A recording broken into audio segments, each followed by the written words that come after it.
नमस्कार, मैं हूं हरिशंकर व्यास। सेंट्रल हॉल में आपका स्वागत है। मोदी सरकार बनाम कांग्रेस का टकराव अकल्पनीय मुकाम पर है। इसके दो पहलू हैं, एक कांग्रेस की रणनीति का है तो दूसरा नरेंद्र मोदी बनाम गांधी परिवार में खुन्नस का है। कांग्रेस की रणनीति पर कल चर्चा करेंगे। अधिक गंभीर मसला प्रधानमंत्री नरेंद्र मोदी और उनके प्रधानमंत्री दफ्तर पर कांग्रेस का हमला है। हिसाब से नेशनल हेराल्ड मामले में नरेंद्र मोदी का हाथ नहीं है, इसलिए कि डॉक्टर सुब्रमण्यम स्वामी मर्जी के मालिक है। दूसरे, मनमोहन सरकार के वक्त डॉक्टर स्वामी 2012 में अदालत गए थे। तब कांग्रेस सरकार यदि अदालत को मैनेज नहीं कर पाई तो नरेंद्र मोदी का भला कैसे रोल बनेगा। संदेह नहीं कि डॉक्टर स्वामी की गांधी परिवार से खुन्नस पुरानी है। उन्होंने ही अदालत में मां बेटे को संबंध दिलाया। दूसरा तथ्य है कि प्रवर्तन निदेशालय या कि ईडी वित्त मंत्रालय का हिस्सा है। उसके अरुण जेटली प्रभारी है। उस नाते सोनिया गांधी व राहुल गांधी का गुस्सा अरुण जेटली पर निकलना था, मगर प्रधानमंत्री दफ्तर पर निकला है। राहुल गांधी ने न केवल पीएमओ का सीधे नाम लिया बल्कि यह भी कहा कि जानते हैं न्यायपालिका को कौन धमका रहा है। इस सब का अर्थ क्या यह नहीं है कि गांधी परिवार ने व्यक्तिगत तौर पर नरेंद्र मोदी के खिलाफ खुन्नस पाली हुई है। नरेंद्र मोदी बतौर प्रधानमंत्री कांग्रेस लीडरशिप को नहीं पच पाए हैं। आज इस पर चर्चा है। इस पर चर्चा के लिए आज मेरे साथ वरिष्ठ पत्रकार सुब्रत भट्टाचार्य है। सुबो जी, आप नेशनल हेराल्ड में संपादक भी रहे हैं। उस नाते आपको ये जो भी विवाद हुआ ये कितना दमदार लगता है? ये ऐसा क्या इसमें है मामला जो सचमुच में गांधी परिवार के लिए इतनी चिंता वाला कारण होना चाहिए जिससे इतना बड़ा राजनीतिक आंदोलन खड़ा कर रहे हैं? मूल बात पे आए। सुब्रमण्यम स्वामी ने एक केस 2012 में दर्ज किया था। राहुल गांधी कहते हैं कि ये पीएमओ का वेंडेटा है। तब पीएमओ कौन सा था? अगर तो वेंडेटा है तो दो केसेस दर्ज हुई थी। एक तो उनके खिलाफ कुछ आरोप आए थे जिस कारण इन्फोर्समेंट डायरेक्टरेट ने तहकीकात शुरू की, तो शायद खारिज कर दी गई थी। एनफोर्समेंट डायरेक्टरेट फॉरेन एक्सचेंज की जो क्राइम्स होती है उसको देखती है, मतलब वो भी है और मनी लॉन्ड्रिंग भी आजकल हो गया उसमें। हाँ। फेमा देखती है। अब यहाँ जो मुद्दा है कि ये एक सेक्शन 25 की कंपनी है अंडर द कंपनीज एक्ट, और उसने अपना जो है फाइनेंशियल मैनेजमेंट कैसे किया, किस तरह से 50 लाख रुपए देके एक बड़ी कंपनी को खरीद लिया गया। अगर 90 करोड़ का था इनका लोन, तो वो 50 लाख में तो नहीं ली जा सकती। जिस कंपनी की एसेट्स 2000 करोड़ रुपए मानी जा रही हैं, 2000 करोड़ अगर बिकती तो 500 करोड़ तो मिल ही जाते। नहीं, लेकिन ये कि ये घर का मामला, पार्टी का अंदरूनी मामला, इसमें क्यों ये फालतू का इतना मुद्दा बनना चाहिए? ये एक तर्क है। सोनिया गांधी ने आते ही और भी बड़ी बड़ी बातें जो आजकल मीडिया इग्नोर कर रही है। जवाहर भवन क्या है? जवाहर भवन ऑल इंडिया कांग्रेस कमेटी की जमीन पे बनी हुई ऑल इंडिया कांग्रेस कमेटी का फ्यूचर हेडक्वार्टर होना था। इन्होंने आते उसको राजीव गांधी फाउंडेशन में को ले लिया और अपना पर्सनल ऑफिस बना लिया। जवाहरलाल नेहरू ने कभी नेशनल हेराल्ड को अपनी संपत्ति नहीं समझा।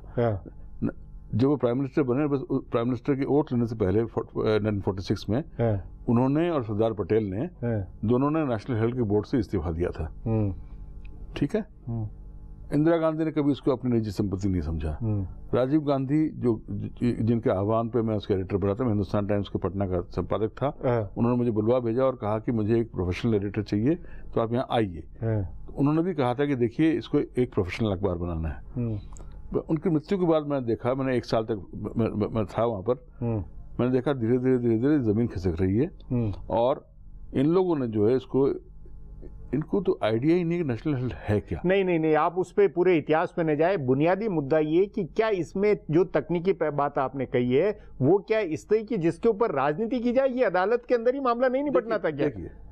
फर्स्टली द मैटर इज सब जुडिस जी, कोर्ट में है मामला। लोअर कोर्ट से फिर इन्होंने हाई कोर्ट में गए। हाई कोर्ट ने कहा कि नहीं भाई, आपकी समनिंग तो होनी चाहिए, आप जाइए वापस। तो मुझे मालूम है, अखबारों में भी छपा है कि जिस दिन ये जजमेंट आया उसके उस रात को सुबह 3 बजे तक मीटिंग हुई इनके यहाँ पर कि वे सुप्रीम कोर्ट जाएं कि ना जाएं, कि पार्लियामेंट में हल्ला कर दें।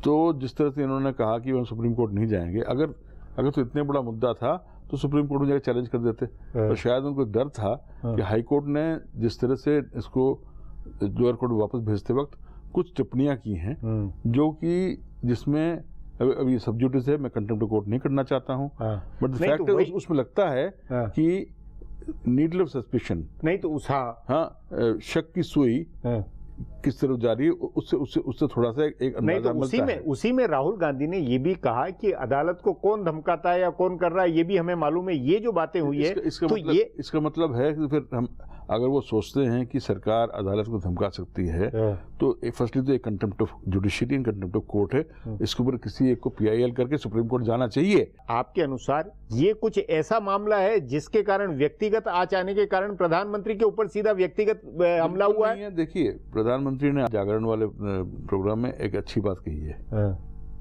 कि जनतंत्र को मनतंत्र से नीचा किया जा रहा है और धनतंत्र का तो रोल है ही है। हाँ, तो ये मनतंत्र की मेरी मर्जी। हाँ, अच्छा खासा ये सेशन शुरू हो गया था। अब सेशन में जो कुछ कहना और ये पार्लियामेंट की भी अवहेलना है कि जो पार्लियामेंट सेशन है पार्लियामेंट में बात ना होने देना। नहीं सुबू जी, उस बात से अपन मूल मुद्दा ये है कि प्रधानमंत्री नरेंद्र मोदी और गांधी परिवार के बीच के रिश्तों की केमिस्ट्री इससे कैसी जाहिर होती है? क्या ये नहीं लगता है कि इससे सचमुच में ये कि नहीं नरेंद्र मोदी से निज खुन्नस या उन्हें बतौर प्रधानमंत्री स्वीकार न करने पर की जो बात चर्चा चलती है वो साबित होती है?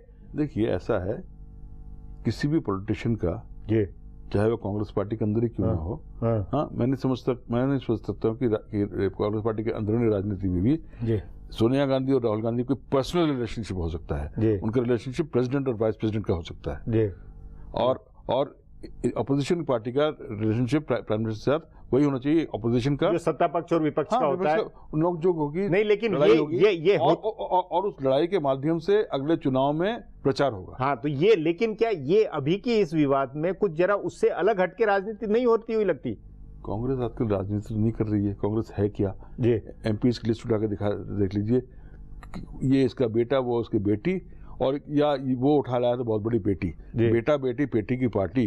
हाँ, जिसमें कम से कम बीजेपी में तो हम ये जानते हैं कि जो प्राइम मिनिस्टर है वो किसी का बेटा बेटी की तरफ पर नहीं आया, अरुण जेटली किसी का बेटा बेटी नहीं है, नितिन गडकरी किसी का बेटा बेटी नहीं है, राजनाथ सिंह किसी का बेटा बेटा नहीं है, सुषमा स्वराज भी पॉलिटिकल आंदोलन से अंदर से लड़के ऊपर आई हैं, और ज्यादातर हम जितने सीनियर लीडर देख रहे हैं सब राजनीतिक आंदोलन से ऊपर आए हैं। तो उस नाते आपका फिर उस नाते निष्कर्ष ये है कि जो राजनीतिक संस्कृति, जो चरित्र, उसमें फर्क के कारण ये टकराव ज्यादा उसमें, बिकॉज कांग्रेस को तो पॉलिटिकल पार्टी नहीं माना जाता, उसको एक निजी संपत्ति के तौर पर रखा जा रहा है। जी सुबह जी, बातचीत को यहीं समाप्त करेंगे। प्रोग्राम में आने के लिए बहुत बहुत धन्यवाद। हमारा प्रोग्राम अब यहीं खत्म होता है।